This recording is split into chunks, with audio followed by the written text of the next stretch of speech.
Está visitando ahora Daniel Candel del Cuerpo de Bomberos. Ellos han estado realizando una capacitación para buzos en Valle Grande. Y bueno, vamos a dialogar de esto con él. Daniel, ¿qué tal? ¿Cómo estás? Buen día y muchas gracias por visitarnos. Ariel, ¿qué tal? Buen día para vos y para la audiencia. Bueno, comentanos un poquito de estas actividades que ha estado realizando el grupo operativo de buceo que tiene el Cuerpo de Bomberos. ¿Cuáles son las actividades que estuvieron haciendo? Bien, bueno, el grupo operativo buceo hemos arrancado ahora estamos tomando la jefatura, que hace un mes. De este mes para acá adelante se logró la certificación con la prefectura, y ahora tenemos prácticas, o sea, nos hemos puesto como meta las prácticas permanentes y jornadas de buceo y actividades acuáticas y subacuáticas en toda la provincia. Ahora nos tocó hacer nosotros de anfitriones acá en el lago de Valle Grande, así que trabajamos ahí, hicimos una práctica de buceo con el GOB de Mendoza, vinieron 5 integrantes, más 5 integrantes. En total somos, los buzos certificados somos 19. En la provincia. En la provincia. Ahora por una cuestión de operatividad y por una cuestión de... tenemos personal que está de licencia y cosas así, solamente hicimos esa práctica 10. Así que bueno, bastante nos acompañó el tiempo. Claro, y en estas prácticas que ustedes realizan, digamos, ¿qué es por allí lo que practican? ¿Rescate, por ejemplo? ¿Rescate de algún cuerpo sumergido? Claro, lo que tratamos de hacer, de poder llegar a lograr una ruta de búsqueda. Igualmente, por ejemplo, para la gente, para nosotros es algo familiar bucear en Valle Grande, pero para la gente de Mendoza no. Entonces, bueno, también es algo como para que vengan y conozcan. La misma función vamos a ir a cumplir nosotros en los lagos del Gran Mendoza, Potrerillos, Carrizal y algunas otras lagunas que hay, que vamos a ir a hacer prácticas para hacer un reconocimiento, para que el personal ya conozca, y si en algún caso, en algún momento tiene que hacer algún tipo de intervención, no se sorprenda con el lugar, sino que ya esté más o menos familiarizado. ¿Qué características tiene Valle Grande, digamos el fondo del lago de Valle Grande? Bueno, y las orillas es la misma ladera de la montaña. De montaña, es rocoso, ¿sí? Pero después llegamos y se hace una llanura que cruza de lado a lado el lago y no tiene prácticamente ningún tipo de accidente geográfico. Lo que sí es muy escasa visibilidad. Muy escasa visibilidad. Sí, y en algunos lados nula. Pero eso porque por la poca penetración que tiene la luz del día en realidad lo que pasa es que en el fondo hay un barro muy finito, es una partícula, y bueno, y es como si estuviera buceando en un café con leche. Claro. Por más que le ponga linterna o lo que sea, no se ve nada. No se ve nada. ¿Esto dificulta tareas de rescate por ahí cuando ha habido casos de personas igualmente es normal. Básicamente, por lo general es normal hacer búsqueda con muy poca visibilidad. Esa es la diferencia entre el buceo deportivo y el buceo que hacemos nosotros. Es lo que es la búsqueda y rescate de cuerpos o objetos. O sea, nosotros trabajamos para la justicia.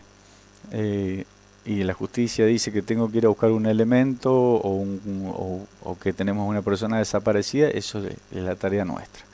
Bueno, en esos casos que gracias a Dios por lo menos en esta temporada no hemos tenido novedades, sí ha habido lamentablemente hechos que lamentar en temporadas pasadas, sí. Con gente que por supuesto va a bañarse al espejo del lago y por ahí comete algún tipo de imprudencia, se sumerge y después tiene algún inconveniente y desaparece. ¿Cuáles son por allí cómo se llevan adelante este tipo de búsquedas? ¿Cuáles son las cosas que se tienen en cuenta para poder dar en el menor tiempo posible con ese cuerpo? Bien, una vez que tomamos conocimiento, si tomamos conocimiento del suceso vía...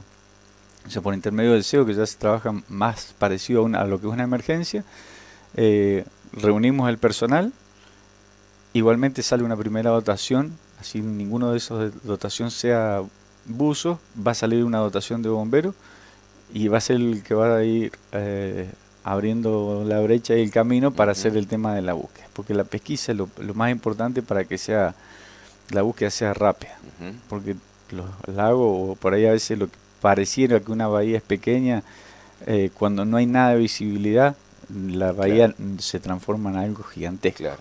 Entonces, una de las cosas que tenemos que hacer es una Y buena esa es pesquisa. la dificultad que se presenta en Valle Grande, por ejemplo. Claro. Pero bueno, por lo general quedan algunos elementos en la orilla que me indican que la persona habría bajado por ahí y ya tengo para armar alguna ruta de búsqueda. Normalmente las aguas mueven los cuerpos que se sumergen, o el cuerpo, digamos, se sumerge y queda en el fondo quieto. No, ¿Cómo si es el es comportamiento? Si es un espejo de agua como Valle Grande, va a quedar sumergido quieto. No va a tener ningún tipo de movimiento. ¿Y cómo es el comportamiento? ¿Cuánto tiempo puede quedar sumergido el cuerpo hasta que sale? Y por ejemplo, hoy con unas temperaturas así, calculémosle unos 4 o 5 días. Todo dependiendo de la profundidad que haya quedado y la temperatura que tenga el agua. Claro. En invierno o en diques con temperaturas más bajas, eso se va extendiendo. Sobre todo si aumenta mucho también la profundidad, tal vez no salga nunca. Puede no puede no salir porque o sea, los gases que se generan en la descomposición dentro de un cuerpo, por la presión del agua no se expanden. Se generan los gases pero no se expanden, y si no aumento la masa no va a salir a flote.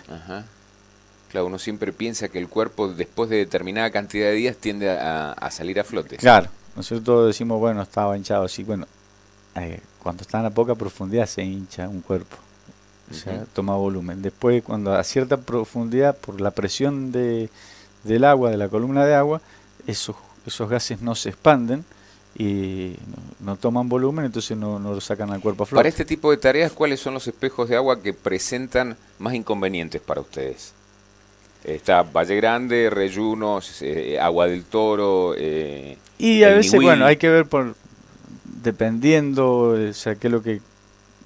Nunca tenemos todas, siempre hay algo, por ejemplo. El Niwil no es muy profundo, ¿no? No es muy profundo, tiene muy buena agua, tiene bastante buena visibilidad en condiciones normales. Ayer estuve buceando en el Niwil y muy mala visibilidad. ¿Ah, sí? Sí. El fin de semana el jueves estuvimos en Valle Grande, también muy mala visibilidad. Y el que hoy está mejor es Reyuno. Y también, bueno, las condiciones también del tema de la temperatura del agua. Tiene una apariencia totalmente distinta al resto de los espejos de agua, Reyuno. Tiene un toque turquesa el agua en los Reyunos que parece es muy bueno, que también se le parece que es mucho más transparente también a lo mejor en el fondo, pero no sé. Sí, eso es igualmente dependiendo la geografía que tengan las orillas, porque por ahí hay lugares que tienen mucho sedimento. Entonces cuando hay oleaje, hay viento, hay tormenta, ese sedimento se revuelve y nos quita visibilidad. Hay lugares que son más rocosos y están más al reparo del viento. En algunas bahías, cosas así, tenemos muy buena visibilidad. Pero eso dentro de un mismo espejo de agua la visibilidad cambia bastante. Claro. Y por ejemplo, en general, en la provincia de Mendoza, por allí, ¿cuáles son los espejos que presentan mayores dificultades? ¿Se diferencian mucho, por ejemplo, el carrizal de nuestros espejos de agua? Sí, el carrizal desde casa tiene... hay sectores que donde tienen... siempre hay accidentes también. Siempre. Trabajé 4 años ahí en carrizal y, bueno, en el año 2010, recuerdo, teníamos 400 embarcaciones por fin de semana. También por eso es que tenemos muchos accidentes y tenemos, hay muchas novedades. Claro. Es un lago bastante complicado porque de costa a costa varía muchísimo. Hay una costa que es muy playa, después hay una costa que es muy accidentada, que era por donde pasaba el río, que es la costa este. Pero en la costa oeste, a pesar de que es más playa, tengo viñedos, tengo cortinas de álamos, sumergido todo, ¿no? Tengo obras civiles abajo del agua, que me nos complican a veces el tema Claro, de la claro, navegación, desde la navegación hasta el buceo mismo. claro. Este, pero bueno, Y ya, todo eso porque cuando se llenó el lago quedó claro, en no el se hizo el fondo. trabajo que, por ejemplo, se hizo en Potrerillo, que en Potrerillo Se limpió. se limpió todo, se sacó todo, hasta los pozos sépticos se llenaron. Ujú. Todo, se hizo un relleno hasta de todo pozo séptico, se sacaron todos los palos cableados, se sacó solamente ¿En el hay que Carrizal se dejó todo? se dejó todo, Mirá vos. se dejó todo. La cortina, lo único que hicieron fue cortar la cortina de álamo, Ujú. pero después hay palos igualmente la cortina de álamo quedó como a 1 metro. Claro. O sea que, por ejemplo, para el caso de la navegación, a veces cuando empieza a aparecer esa cortina de álamo es bastante complicado. Y sí, me imagino. Porque Me imagino. Hoy es suficiente esta cantidad de buzos a nivel provincial. Me decís que son 19 en total en la y provincia. sí y no, es algo muy relativo, porque Ujú. vos por cualquier situación estás en el agua Claro. ahora, listo para Porque a bucear veces y las tareas esas de rescate llevan días, ¿eh? Llevan días sí, y gente que me imagino que, a ver, un buzo, ¿cuántas horas de trabajo puede tener? Por... y supongamos que un buzo en condiciones normales y evitando lo que es el trabajo descompresivo y todo, un buzo no va a estar más de 35 minutos abajo. Claro. ¿Cuántas veces se puede sumergir en un día, por ejemplo? Como mucho 2 veces, Por como eso. mucho. ¿Cuánto buzo necesitas cuando No, tenés por un eso. problema No, importante? bueno, por eso es importante lo que hablamos recién, el tema de la pesquisa, el personal que está, el que llega primero, el testigo, los aportes de los testigos, el aporte del teatro de los hechos, eh, todas esas cosas. Si tengo a alguien que estaba con él, con la persona desaparecida, que me puede indicar si íbamos nadando para aquel lado, aquella Claro, isla, salimos desde acá. claro. Entonces yo trazo la ruta y me Y es se mucho. centran en un punto. Claro, o sea, así mucho más fácil. Cuando en un principio me dicen, Se fue eh, solo y no saben para dónde se fue. Claro. encontramos restos de naufragio, el resto de naufragio no se queda en el lugar. Se Se va, mueve. se mueve con el viento y, y bueno, ahí tengo que empezar a ver dónde apareció, cuáles son las Claro. condiciones del tiempo, las horas anteriores, para ver, trazar una línea. O sea, son ecuaciones que hay que tratar de resolverlas, dependiendo de la información que tenga, ¿no? Hoy, cómo están en equipamiento, por ejemplo? Y estamos un poco, eh, el equipamiento que tenemos, Condicionados. sí, es del año 2009. Ujú. Así que, pero bueno, una de las cuestiones que yo me pusieron a cargo de grupo de operaciones de buceo acá en el sur y con el principal García estamos trabajando, que él está a cargo del norte y una de las cuestiones para arrancar con esta gestión es el tema de conseguir equipamiento, que ahora estamos trabajando con eso. Ya el día martes tengo que viajar a Mendoza por esa Ujú. situación. ¿Ustedes tienen por allí alguna referencia, digamos, en cuanto a país que esté a la vanguardia en este tipo de tareas y como decir, a ver, como hay, por ejemplo, creo que bomberos que van a capacitarse a Chile Ya, en algún momento, decir, bueno, a ver, nos serviría una capacitación o por lo menos tener expertos que nos entrenen de Chile, de Brasil, ya. ¿hay países que están a la vanguardia en esto? Sí, Francia y Estados Unidos son los países que trabajan en punta con eso, pero nosotros realmente no buscamos eso porque ellos lo que hacen hacen mucho buceo de profundidad. Claro, Y nosotros no tenemos, estamos muy lejos yo puedo tener un buzo de profundidad, pero no tengo el equipamiento para que ese buzo trabaje, porque todo tiene que ir de la mano. Equipamiento, la capacidad del personal que va a asistirlo, la capacidad del buzo, entonces no tengo nada de eso. Y es muy raro que lo podamos llegar a tener, porque tener una cámara hiperbárica en Mendoza no solamente es tener la cámara, sino además necesitaría de médicos y un montón de asistentes que a veces no se justifica por la cantidad de buceos que se hace. Y aparte, eh,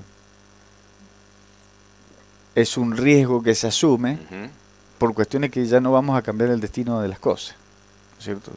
lamentablemente el trabajo del buzo dentro de la fuerza de bomberos de la policía, el buzo no cambia, no le cambia el destino a nadie, no le cambia el destino a las cosas. Claro. Lo sucedido ya sucedido está. Seguro. Está bien, es un aliciente para quien perdió a un ser querido. Vivimos en una cultura latinoamericana que para cerrar el duelo hay que tener el cuerpo y todo Seguro, eso es necesario. sin duda. Tratamos de hacerlo lo más humanamente posible, pero por ejemplo hay sectores de acá en el lago que son muy inaccesibles para bucear. Son inaccesibles para bucear por una cuestión de la profundidad. Y hay casos donde no se recuperan directamente Claro, los hay casos, por ejemplo, cuando estuvimos en el diciembre del 2015 hicimos el rescate del helicóptero que cayó en Potrerillo, un trabajo que se hizo en conjunto con personal de la Armada, y se recuperó el helicóptero con la esperanza de que pudiéramos, que en el helicóptero estuvieran los cuerpos de pero no estaban. la tripulación, y no estaban. Y esos cuerpos no se recuperaron más. No, y ahí el juez federal cortó la búsqueda, cesó la búsqueda.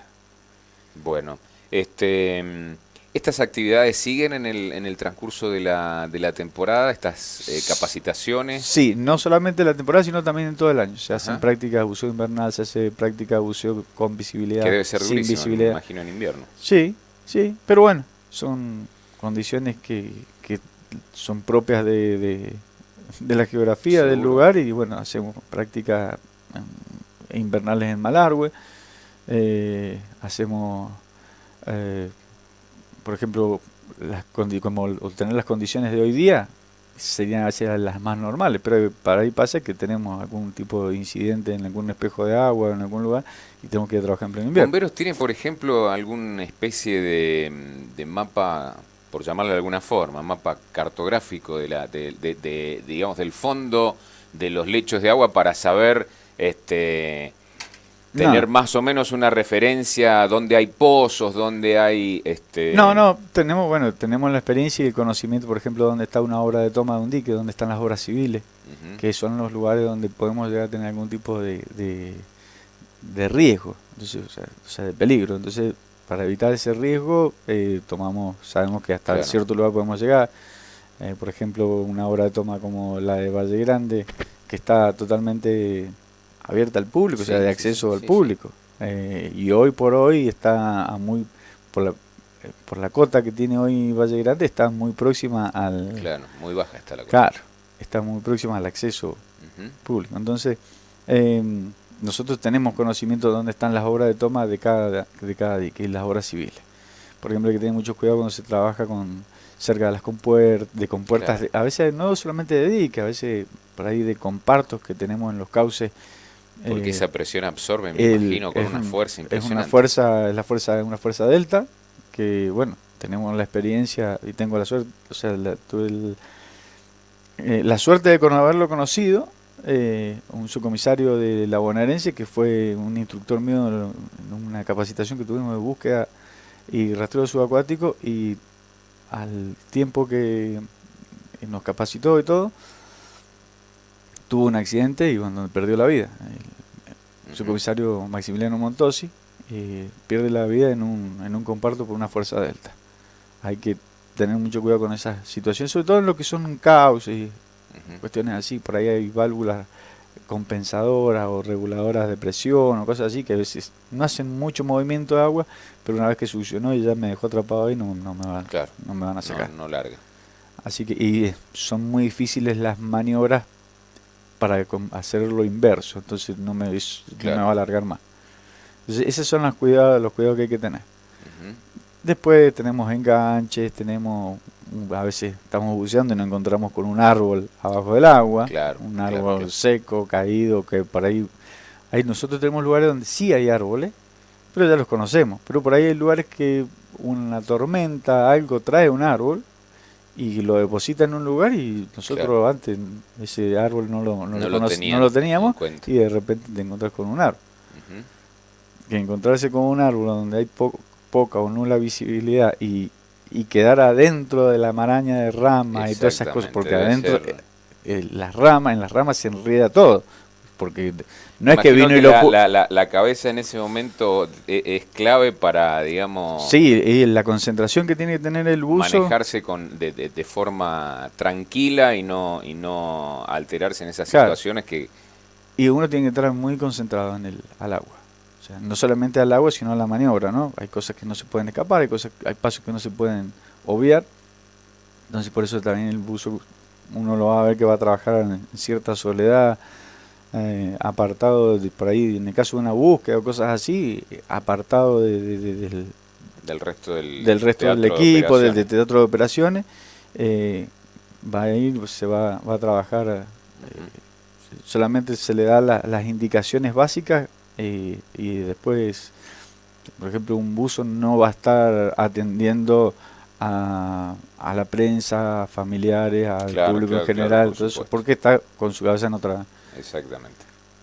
Así que bueno, eso, y aparte del tema del esfuerzo, el buzo no puede hacer esfuerzos ni antes ni después de haber buceado. Esfuerzo físico grande. Lo necesita su asistente también, entonces es más o menos como se debería trabajar. Bueno, muy bien. Daniel, ha sido un gusto charlar con vos y ponernos al tanto de las actividades que desarrolla el cuerpo de buzos del cuerpo de bomberos. Muchísimas gracias a vos. Bueno, ya quedamos agradecidos por esta invitación, y todo evento que podamos llegar a hacer están invitados para que participen. Perfecto. Seguramente ahora en 15 días más ya vamos a viajar nosotros al Gran Mendoza, y en un mes más volveremos a estar haciendo otra jornada acá en el sur. Perfecto. Muchísimas gracias. Muchísimas gracias a vos. Hasta luego. Nos vamos a una nueva pausa. Enseguida venimos. En 94.5 las noticias conviven con vos. Por eso te acompañamos todo el día. 94.5 FM.